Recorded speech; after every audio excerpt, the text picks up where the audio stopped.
Albánské rituály přivolávání peněz, každodenní zvyky a lidová magie. Už jste někdy přemýšleli nad tím, proč na fasádách moderních albánských vil visí staří plišoví medvíci nebo panenky?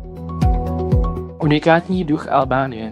Albánie je zemí, kde prastaré čestné kodexy stále řídí moderní život. Srdcem jejich identity je Besa, což je posvátný slib a nejvyšší pohostinnost Pačea. Pro Albánce dům patří nejdříve Bohu a hostu a teprve poté pánu domu.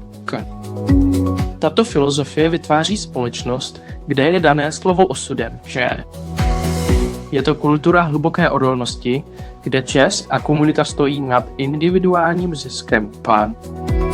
Pro Albánce tyto hodnoty nejsou jen tradicemi, ale základem, který udržel jejich ducha pohromadě během staletí bouřlivé historie.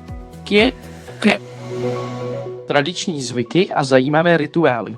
Rituály přivolávání peněz a prosperity.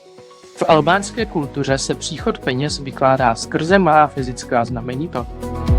Pokud vás svědí levá dlaň, je to považováno za znamení, že brzy obdržíte peníze.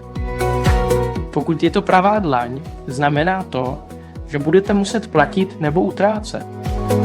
Aby štěstí neuniklo, mnoho rodin se vyhýbá zametání domu v noci, protože věří, že to vymetá štěstí a bohatství nashromážděné během dne mekají.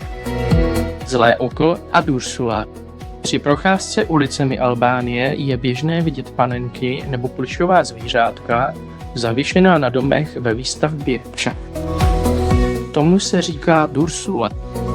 Tento zvyk slouží k odvrácení zlého oka nebo závisti kolem kolem. Logika je taková, že první pohled člověka, který může nést negativní energii, zasáhne onen podivný předmět na místo rodiny nebo konstrukce domu. Kávová kultura a osud. Turecká káva je středobodem společenského života Kainse. Po vypití kávy je zvykem otočit šálek dnem vzhůru na podšálek. Jakmile kávová sedlina zaschne, vzniklé obrazce interpretují přátelé, hrdina, aby předpověděli budoucnost štát.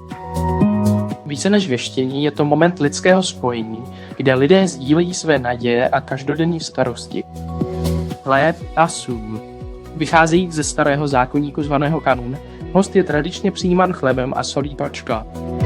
Chléb symbolizuje život a sůl představuje čistotu a věrnost taka.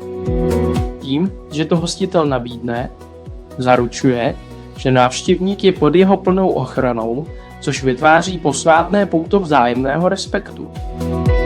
Závěr. Kultura a tradice Albánie jsou zrcadlem hluboké sebeúcty a pohostinnosti tohoto lidu. Každý malý rituál nebo víra v sobě nese touhu chránit rodinu a uctít bližního pána. Tyto praktiky ukazují světonázor, ve kterém je magie přítomna v každodennosti a kde je slib tím nejcennějším majetkem, který může člověk mít.